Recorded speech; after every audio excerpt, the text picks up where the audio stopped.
Неделя е и днес се прибираме към България. Напреди това мислим да ходим до Кавала на разходка. Днес като че ли днес няма да вали, мисля, че прогнозата също така, че няма. И е доста по-меко времето от вчера. Много е готино.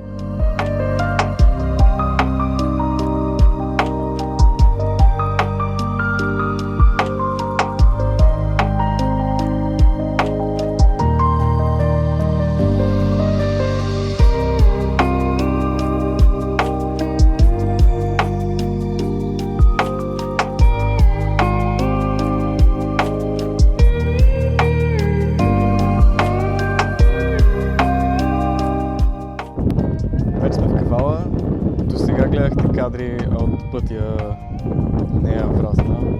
Следваше с Кавалата до Кавала. Паркирахме на платен паркинг на пристанище. Времето е страхотно, слънчево, съмнително топло. Айде се разходим из Кавала.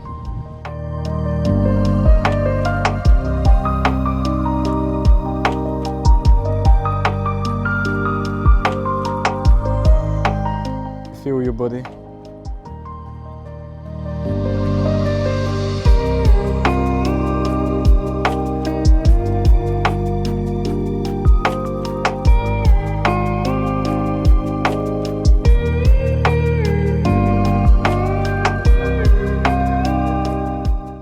Ето там горе има някаква старинна крепост.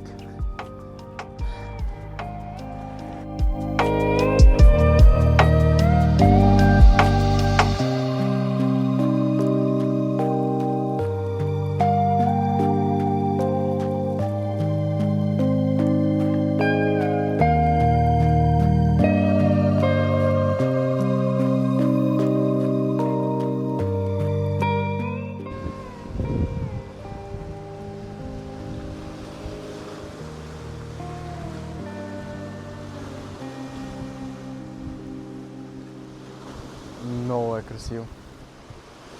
Много. Даже забравям, че не е лято. Горе да те снимам. Отгоре или натам ми сочиш? Моля, използвай повече думи, аз съм рус.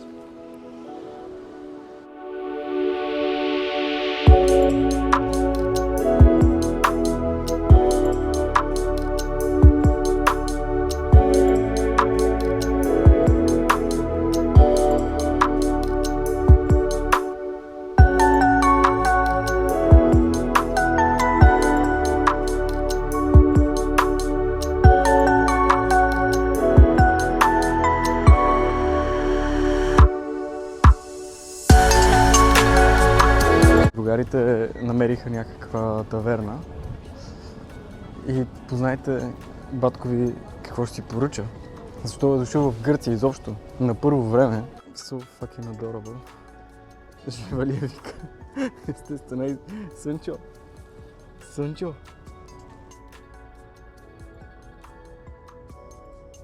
Май това е таверната, която търсихме.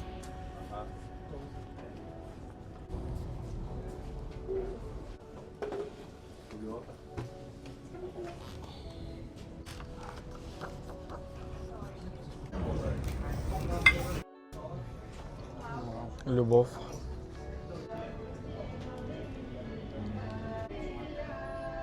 Официално последното ни гръцко хапване приключи. Преяли сме естествено. В Гърция като дойдеш, няма как да не преядеш. Просто не е и редно, не е морално. Както каза и мой приятел, калориите в чужбина не се броят. Предстои... Всъщност, прибираме се. Тръгваме си към България. Ще се опитаме да пътуваме докато е светло, защото никой от нас не обича да пътува по-тъмно. Еле пък предвид факта, че се връщаме в Мордор и ще има сняг, калища, мъгли и такива неща.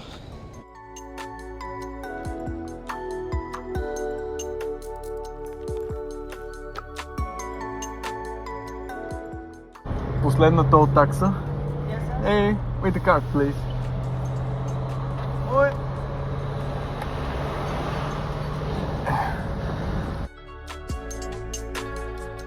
Officially, деца вика, сме си народна земя, усеща се простотията вече и ще си направя... ще си взема вода, за да си направя един чай.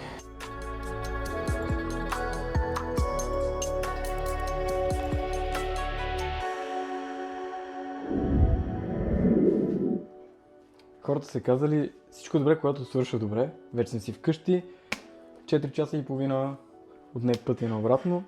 Горе-долу толкова и на отиване. Може би малко повече, защото имаше мъгла доста.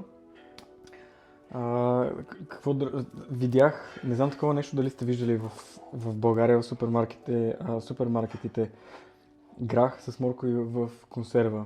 Микс, аз не бях виждал и си го взех. Може и да има, просто аз не съм виждал. Супер яко бейби кенче на Cola Zero и някакви неща, които не се показват на трениращи хора. Така, хората обикновено си взимат маслини, зехтин, фета, чиз, не знам още какво, аз си взех пълни простоти. Но такова ми е нивото просто. Няма как да избягаш от това. В втората част на влога, както сте видели, има доста повече пейзажи. Реших, че просто ще се насладя на преживяването. Кавала беше страхотно, времето беше наистина много приятно. Обядвахме навън на слънце в една таверна. Имаше страхотни гледки, ходихме съвсем близо до морето, на скалите. Беше приказно. Това е място, където свърша този влог. Благодаря на всеки, който отдели времето да изгледа тези любителски кадри, защото, както знаем, аз не съм на следващия Емил Конрад. Но не пречи човек да прави нещата, които му харесват, независимо дали има много хилядна аудитория. Така че благодаря още веднъж и до скоро!